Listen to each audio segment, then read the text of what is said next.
हमारे हाथ एक रिटायर्ड फौजी की आत्मकथा के कुछ पन्ने लगे हैं। इसमें एक लाइन है जो मतलब सीधे दिल पर लगती है। मैं एक रिटायर्ड फौजी हूं, मेरी उम्र बढ़ गई है, लेकिन दिल में आज भी वही जोश है जो जवान दिनों में था। आज हम इसी जोश, इसी पहचान की परतों को खोलने की कोशिश करेंगे। बिल्कुल। और ये लाइनें सिर्फ भावनाएं नहीं हैं, है ना?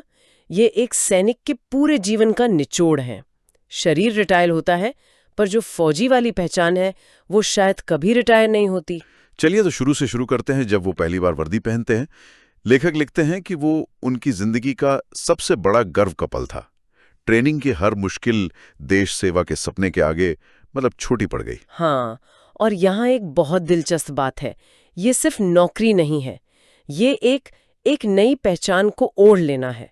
मनोविज्ञान में इसे पहचान का विलय भी कहते हैं, जहाँ आपकी अपनी पहचान और समूह की पहचान यानी फौजी होना वो एक हो जाती है। अच्छा। इसीलिए वो वर्दी सिर्फ कपड़ा नहीं, उनका वजूद बन जाता है।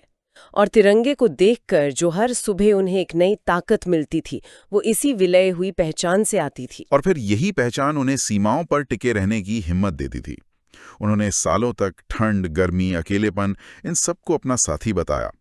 परिवार से महीनों दूर रहना, ये त्याग बहुत बड़ा है। बहुत बड़ा। और यहीं पर सैनिक के जीवन का वो द्वंद्व दिखता है जिसके बारे में हम अक्सर बात नहीं करते। कौन सा द्वंद्व? व्यक्तिगत सुख और राष्ट्रीय कर्तव्य के बीच का संघर्ष। लेकिन दिलचस्प बात यह है कि फौज में यही संघर्ष आपको एक मकसद देता है। आपको पता होता है कि आपकी जिम्मेदारी क्या है। सही बात है। और सालों तक इस तरह कर्तव्य निभाने के बाद एक दिन अचानक सब कुछ बदल जाता है। ये एक ऐसी लड़ाई है जिसके लिए शायद कोई ट्रेनिंग नहीं मिलती। रिटायरमेंट की लड़ाई। लेखक उस पल का जिक्र करते हैं जब उन्हें बताया गया कि वो रिटायर हो चुके हैं।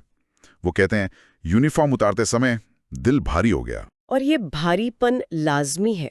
सोचिए, जिस पहचान के साथ आपने पूरी जवानी बिता दी, जिस अनुशासन ने आपकी जिंदगी को एक शक्ल दी, वो एक पल में आपसे ले लिया जाता है। उनका ये कहना है कि पहचान का एक हिस्सा पीछे छूट रहा हो, ये बहुत गहरी बात है। बहुत ज्यादा।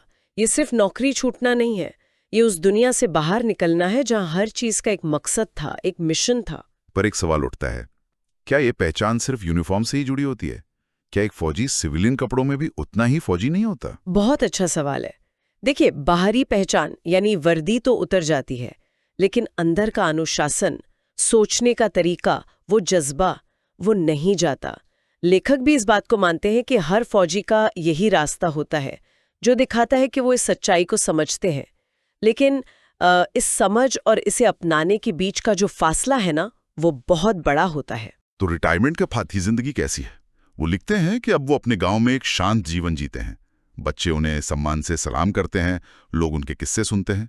सुनने में तो काफी सुकून भरा लगता है।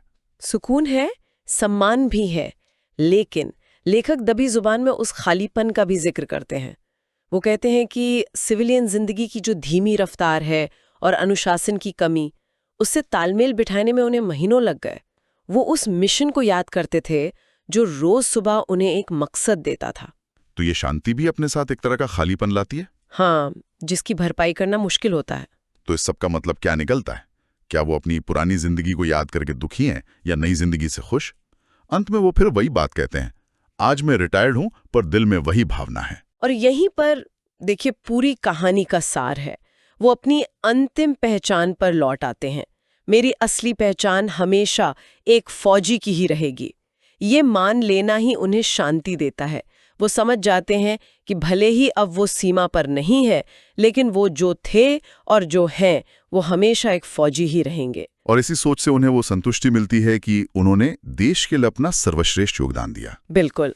ये आत्मकथा हमें एक सवाल के साथ छोड़ जाती है। क्या एक सैनिक कभी अपनी ड्यूटी से सच में रिटायर होता है, या बस उसके देश सेवा करने का मैदान बदल जाता है?